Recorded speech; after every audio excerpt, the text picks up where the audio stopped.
Around 3 in the morning. My eyes are so tired that they can't even shed a single tear. Every time I start to fall asleep, his face pops up in front of me. The same one with an expression of hostility and disgust, just like that night. My thoughts won't let go, forcing me to replay in my head over and over again possible scenarios of how our acquaintance could have developed. We could have become a perfect couple. I would have been connected to him by a mark. The leader of the clan and his moon would have accepted me and my family, giving us a chance at a new life. We would have become the new leaders of the pack, and most importantly, I would have felt protected and happy next to him. But now, all that's left from these dreams is a throbbing pain in my chest. Rejection has left an incurable wound in me, causing constant anxiety and fear. Every deep breath is accompanied by pain, as if my ribs are about to crack. And though my wolf nature tries to adapt to the pain, I resist, making the pain unbearable. His scent, the scent of the forest after the rain, still hangs in the air, though it is long gone. The night priests tell my mother that there is little time left, but I do not know how much longer I can bear this agony. In the morning, on the way to school, I barely keep from falling asleep at the wheel. The thought that my chosen one was busy with another night haunts me. Like an invisible noose tightens around my neck, depriving me of air. I have to hide the dark circles under my eyes with a thick layer of makeup again. Today, I feel worse than usual, despite all my efforts. "I can still hit this guy," Ryan said, parking the car in the usual place. I smiled, but the gesture was more pain than joy. "Ryan," I sighed. "I just want to get over this. Let him do what he wants. I'll try to hold out for a few more days." My brother snorts but smirks at my weak joke. At that moment, something heavy inside me loosens, allowing me to breathe a little easier. "Emma!" Mia suddenly rushes towards me and hugs me tightly. A smile appears on my face, and then I laugh, looking at Ryan's surprised face. "Why don't you react to me like that?" Ryan frowns, pretending to be offended. I roll my eyes, watching as Mia kisses his cheek and snuggles into his shoulder. Ryan's smile is priceless, but I can't ignore the fear that shoots through me as soon as we walk to chemistry class. My wolf Arya is getting restless. I try to calm her down, but as I turn the corner, I realize that I'm trying in vain. My eyes widen when I see him, my partner, in the arms of another girl. Their gazes are full of tenderness, and while they kiss, time seems to slow down for me. I feel Arya's wave of anger mixing with my sadness. The pain becomes unbearable, and my body grows cold. "Emma!" Ryan tries to take my hand, but I pull away. I look at them, the couple that was supposed to be ours. "Come on, there are too many people here. I'll take you home and you can go for a run." But my wolf, succumbing to rage, drowns out all the pain. When our eyes meet, the smile on his face disappears. The girl who noticed me smirks. "Oh, hi, little Miss Rejected," she says sarcastically. Ryan doesn't hold back. "Tyra, watch your language." The Arya inside me is ready to rip her apart. "What?" Tyra giggles and kisses his cheek. Our eyes meet again, and this time I see something in his eyes that turns everything inside out. Why am I putting up with this? Why don't I just go and get revenge on them all? "Because she..." Ryan starts, but I'm not listening anymore. I drop my backpack and run.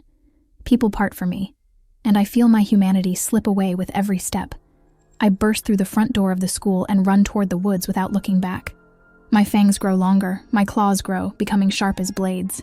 I haven't fully transformed into my true wolf form yet, but it's enough to knock over a few trees as I push through the thick underbrush. The moon is full, and it intensifies the struggle for control between me and Arya. Every step feels labored, like I'm walking against a wind that wants to knock me off my feet. Finally, I reach the edge of the grounds. The forest air feels a little cooler, and it calms me a little, though my heart is still beating fast. I'm about 4 miles from home, where my worried parents are waiting. But I need time. I need space. I need to get as far away as possible so I can't feel his presence. But even here, at this distance, I can still smell him. The scent of my destined one. The scent of fresh pine mixed with a light hint of rain causes a flash of pain in my chest. The memory of that girl, Tyra, holding him by the waist, pierces me with renewed vigor. I grip the hem of my shirt tightly, as if it could dull the pain. I raise my head, looking at the moon, the same moon I have worshipped all my life, and which now seems so far away. The tears finally break through, rolling down my cheeks. I can no longer hold them back. A flash of pain tears through my heart, and I begin to scream, sending all my emotions to the sky. "I know you said it would pass," I whisper, addressing the moon, the abode of our goddess. "But how much longer will this go on?" The pain becomes unbearable. I fall to my knees, clutching my neck, feeling it burn like I'm being branded. My wolf Arya bursts into consciousness with a wave of rage and resentment. My joints ache, my body trembles. All I feel now is punishment for not being able to accept my fate. The gift of the moon goddess, which was supposed to bring joy and love, has become a source of torment for me. When I think that I can't take it anymore, that I'm about to finally collapse, my eyes close. My body weakens treacherously, and I almost lose consciousness. But before the darkness completely envelops me, someone blocks the light of the moon. A dark figure slowly approaches me, blocking the night sky. I froze, feeling my heart squeeze from the pain that his rejection causes. I can't believe that all this is happening in reality. Lying on the cold ground, I try to process what just happened, but my thoughts are stuck in a fog. All that remains is loneliness and a ringing emptiness inside. When I finally open my eyes, I am surrounded by silence and peace, as oppressive as my thoughts. Around me is the same forest I have known all my life, but now it seems foreign, as if I no longer belong there. I try to stand up, but my body betrays me, weakening. And suddenly I hear footsteps again, muffled on the soft ground. I turn around and see him, the same man who saved me, Kalen. He approaches me carefully, as if afraid to scare me. I see not only interest in his eyes, but something else, something deeper. He comes closer, dropping to one knee in front of me. "You need to rest," he says quietly, his voice soft and soothing. "You've been through a lot, and your body needs to heal." I can't say anything, I just nod. Kalen takes my hand gently, and I feel his touch give me some of the warmth and strength I've been missing. He helps me up, and wrapping his arms around my waist, leads me back to the fire. We sit in silence, looking at the fire that crackles softly in the silence of the forest. I feel myself calming down, and the pain inside me subsides a little. "You don't have to talk now," Kalen continues, not taking his eyes off the fire. "But when you're ready, I'll be here to listen." His words, though simple, pierce deep into my heart. I want to believe that there's still someone in this world who's willing to understand and support me, someone who won't judge me or turn away. I begin to open up to him slowly, though I don't yet fully understand why I'm drawn to this person. Time passes, and I gradually begin to trust Kalen, allowing myself to relax a little. In his company, I feel safe and even, if only for a moment, happy. The darkness of the night gradually gives way to the first rays of dawn when I realize what has happened. My neck throbs with pain, and I feel something cold and sticky sliding across my skin. In the mirror on the bedroom wall, I see a reflection of the terrible marks left on my neck. These are the marks of betrayal, fangs that have left their mark deep in my flesh, not allowing the wound to heal as it usually does. It's hard to believe that this could happen to me. Lynn is tossing and turning inside me, her thoughts full of anger and pain. We both know what it means. Someone has betrayed us, and betrayed us in the most cruel and insidious way. Looking at these dark, inflamed marks, my heart goes cold. I can't stay here, in this house, where every wall reminds me of happy days gone by. But where to go? Alpha's words that my mate will come soon echo in my head. But how can I believe it now, when I see these terrible marks on my neck? Gathering my will into a fist, I get out of bed and start to dress. David needs to know what happened. He may already know, but he needs to see it with his own eyes. I open the door and step out into the hallway, my neck and chest aching with every step. The morning is cold outside. The fresh air eases the pain and thoughts a little, if only for a moment. I have to be strong, for Lynn, for myself. We will get through this like everything else. We will find the culprit and make them pay for their betrayal. I walk determinedly toward David, my heart beating faster with every step. The thought of him seeing these marks fills me with a strange mixture of fear and relief, but I know it has to be done. When I enter his room, David, already dressed, turns to me. His eyes are worried, but when he notices the marks on my neck, his expression changes to shock. He moves closer, gently touching the wound. His eyes narrow with rage. "Kaylin, who did this?" he asks, trying to hide the anger in his voice. I don't know how to answer. There's no clear answer in my head. All I feel is pain and betrayal, but I don't know who's behind it. I shake my head, pressing my hand to the wound.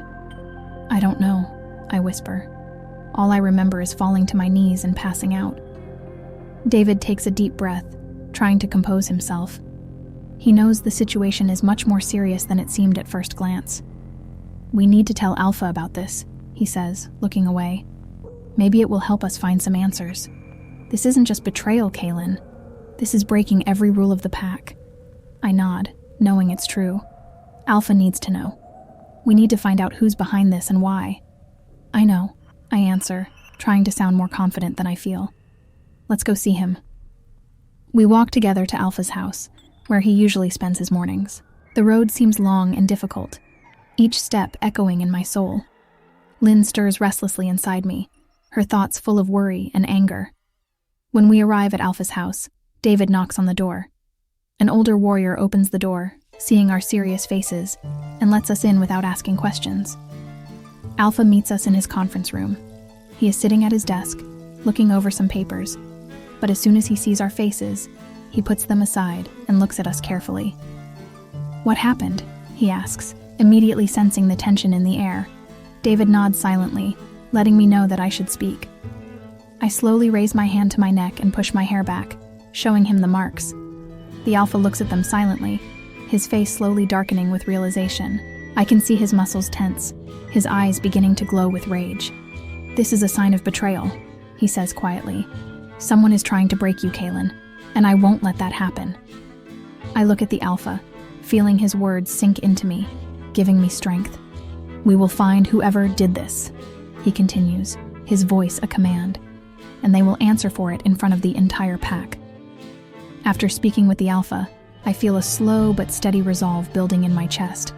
I can't let this betrayal break me. Lynn growls quietly inside, sharing my feelings. We know we must be strong to face what lies ahead. The next morning, David, I, and a few other warriors set out to search. We explore the area, looking for any traces or scents that could lead us to whoever left the mark of betrayal on me. Lynn watches our every move tensely, her keen senses helping us find even the slightest clue. Several days of searching bring no results. The Alpha decides to gather all the members of the pack for a special meeting. He declares that such betrayal will not go unpunished, and that the whole pack must unite to find the culprit. His words cause a stir among the wolves, and I feel the support of my pack, but also the pressure that falls on my shoulders. One night, as I try to fall asleep again, Lynn suddenly tenses. Her keen sense of smell detects something strange outside our home. I carefully get up and quietly go outside. Lynn leads me through the forest to an old abandoned barn that everyone has long forgotten about. There I find the last person I expected to see, my former mate. He leans against the barn wall, his eyes full of regret and pain. In that moment, I realize that all this time he has been struggling with his duty to the pack and the feelings that once bound us together. "I didn't want to do it, Kaylin," he says quietly as I come closer. "It wasn't me. I was forced to." His words are like a blow to the heart. Lynn growls, sensing his lie, but I know there is some truth to it. Maybe he was forced, but that doesn't excuse his actions. "Who did this?" I ask, holding back tears. He is silent, looking down. I come even closer, sensing his fear and guilt. "If you don't tell me the truth, I can't help you. We will all die if we don't find out who is behind this," I say, trying to reach his consciousness. After a long pause, he finally confesses. It turns out, this was all part of a plot by an old enemy of our pack, trying to sow discord between us by exploiting my mate's weakness. Gathering all my strength, I return to Alpha and tell him everything I've learned. We brace ourselves for the inevitable clash, knowing that the enemy is close, but our strength lies in unity. In the final battle, our pack emerges victorious, but not without losses. My former mate fights by our side, trying to atone for his guilt, but ultimately sacrifices himself to protect me and David. After the victory, the pack begins to restore peace and order. Alpha thanks me for my bravery, and I feel like I can finally let go of the pain of betrayal. Lynn calms down too. her wolf nature finding peace in the certainty that the pack is safe. I stand on the cliff where this story once began, looking into the distance. The wind plays with my hair, and a feeling of freedom spreads in my chest. I know there are many difficulties ahead, but now I am confident that I can overcome them. I am not alone. I have my pack, and together we will cope with any trials that fate throws at us.